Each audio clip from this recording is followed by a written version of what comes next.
साथियों, अपने वादे के मुताबिक आज रक्षाबंधन आपके बीच में हूँ।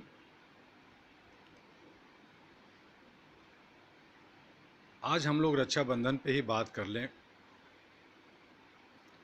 रक्षाबंधन भाई और बहन का प्यार, या यूँ कहें कि बहनों का भाई पे विश्वास, उस पे ट्रस्ट करना, उस पे रक्षा की बात करना से संबंधित बातें हैं जो हम सभी जानते हैं।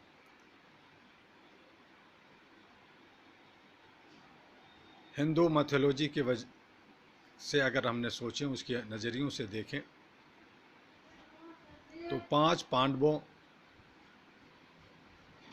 का कहानी है जिसमें द्रौपदी का चीरहरण होता है और वो मदद मांगती है श्री कृष्ण भगवान जी से। वहाँ कृष्ण जी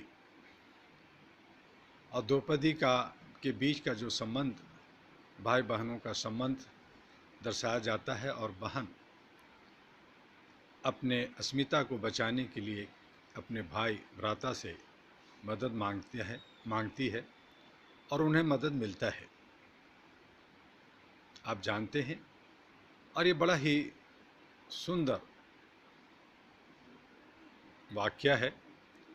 इसी तरह से कर्णावती, जो चित्तौड़गढ़ की महारानी, जब अपनी मुसीबत में आती हैं, उस पे जो शाह गुजरात का सुल्तान जब उस पर जुल्म करता है, तो वो उस वक्त के राजा हुमायूं से मदद मांगती है और एक पत्र लिखती है।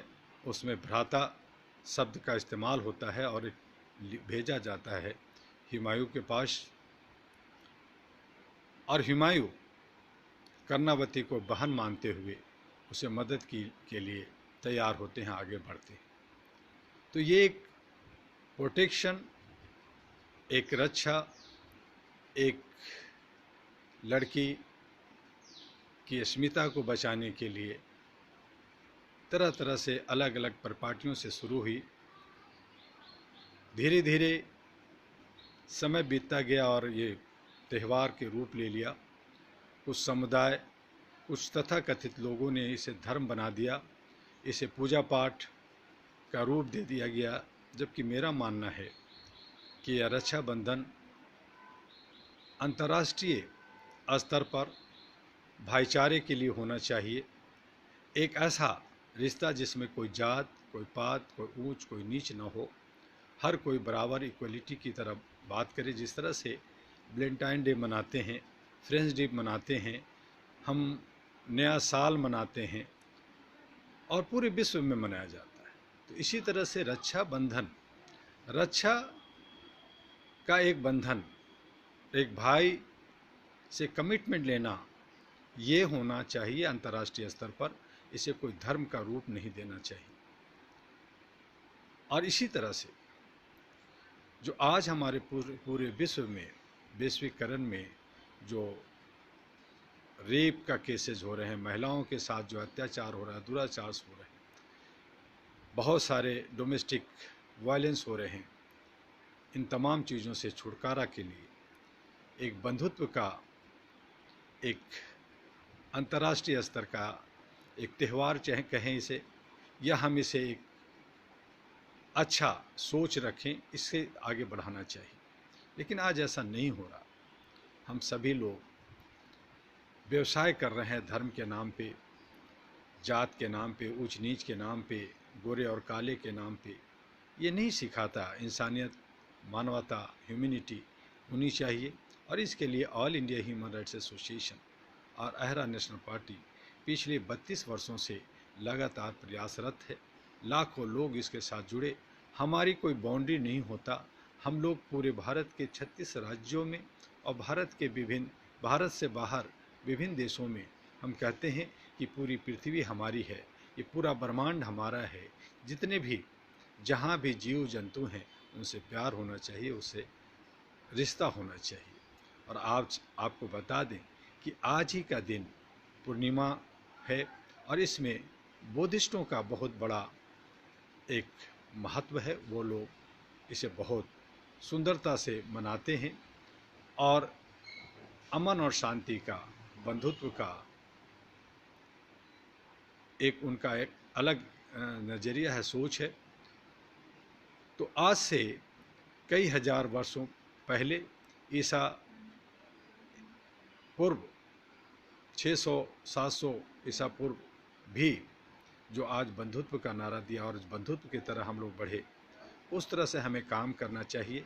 हमें किसी जात से, किसी धर्म से, किसी समुदाय से ऊपर उठ करके मानवता के लिए काम करना चाहिए और इसी तरह से हम लोग आगे बढ़ें।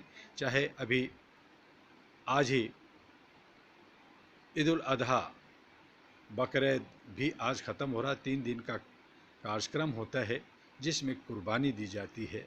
कुर्बानी चाहे वो बकरा का दें या किसी जानवर का देते हैं, लेकिन सच्ची माने में मेरी जो कहना है कि जो भी कुर्बानी हो वो अहम की कुर्बानी होनी चाहिए। हमारी सोच जो गलत है उसकी कुर्बानी होनी चाहिए। और जो आप आस्था में या जो आप धर्म के रूप में अपने आप को पवित्र बना के रखना चाहते हैं, सुंदर बना के रहना चाहते हैं, उसे सुंदरता दीजिए, आगे बढ़िए मानवता के लिए। और अहरा आपका इसके लिए स्वागत करता है, आपका हमेशा वेलकम करने के लिए, इस्तेमाल करने के लिए तैयार बैठा है। आइए हम सब मिलकर एक ह्यूमन चैन बना करके पूरे विश्व के अंदर, पूरे भारत के अंदर अमन और शांति के लिए काम करें, मानवता के लिए। और इसके लिए मैं आपको 4 वेबसाइट हैं, www.ahra.org, www.ahru.org और ahranews.org। उस पर जाइए, हमारे सारी आपको फॉर्म भी मिलेंगे, जानकारियाँ भी हासिल होगी। और समझ बूझ करके जो हमारे टांग खींचने वाले लोग हैं, जो हमारे बीच में कांटे बोने वाले लोग हैं, उनसे बचने की ज़रूरत है। बहुत सारे लोग शॉर्टकट में अपने आप को वैश्वीकरण में दौलत पैसे इकट्ठा करना चाहते हैं। आज कोरोना की मारामारी है, उससे बचने की, स्वच्छता के साथ रहने की, एक दूसरे के साथ देने की ज़रूरत है। बाढ़ में हमारे बहुत सारे लोग कई राज्यों के, चाहे वो बिहार हो, आसाम हो, उत्तर प्रदेश हो, कई राज्य आज हमारे परेशान हैं। जनता त्राही त्राही कर रही है, उन्हें मदद की ज़रूरत है। सरकार जिसे हम बनाते हैं और उसको देख रेख के लिए उनकी जिम्मा देते हैं, वो कहीं ना कहीं आंखें मूंद करके या अपने ही धुन में ऐशो आराम में रहती है। उसे सबक सिखाने की ज़रूरत है। और इसके लिए हमने बार बार कहा और हम बार बार कहेंगे कि आप डेमोक्रेसी, जो प्रजातंत्र है, लोकतंत्र है, उसे बचाइए। मानवता के साथ साथ डेमोक्रेसी बचाने की ज़रूरत है, क्योंकि वहाँ से ही सभी का कल्याण होता है और सभी को एक समान, एक न्याय समता, न्याय का एक रास्ता मिलता है उसे। तो हमारे संवैधानिक तरीके से हम उसे मनाएं और अच्छे और सच्चे लोगों को हम वोट दें। पार्टी विशेष को वोट ना दे करके व्यक्ति विशेष पे ध्यान दें। और इन्हीं तमाम शब्दों को लेकर करके आप जो भी हमें बताएंगे, जो सुझाव देंगे, जिस पे हमें बात करने की ज़रूरत है जनता से, हम बार बार आपके बीच में आएंगे। और हर सोमवार को 4 बजे आपके बीच लाइव फेसबुक पे हम मिलेंगे। आप एमयू दुआ के साइट पे जा करके हमसे मिल सकते हैं, बात कर सकते हैं। और इसकी हम कोशिश करते हैं कि ज़्यादा से ज़्यादा आपसे हम इसी तरह से जुड़े रहें, आपके विचारों को जानना चाहते हैं। और विचारों के साथ साथ बार बार हमारा यही है कि हम मानवता को ना भूलें, हम धर्म से ऊपर उठें, हम जात से ऊपर उठें और अपने भाईचारा को, ब्रदरहुड को, अमन शांति को, पीस कीपिंग को आगे बढ़ाएं। जय हिंद, जय भारत। आपका डॉक्टर एमयू दुआ। नमस्कार।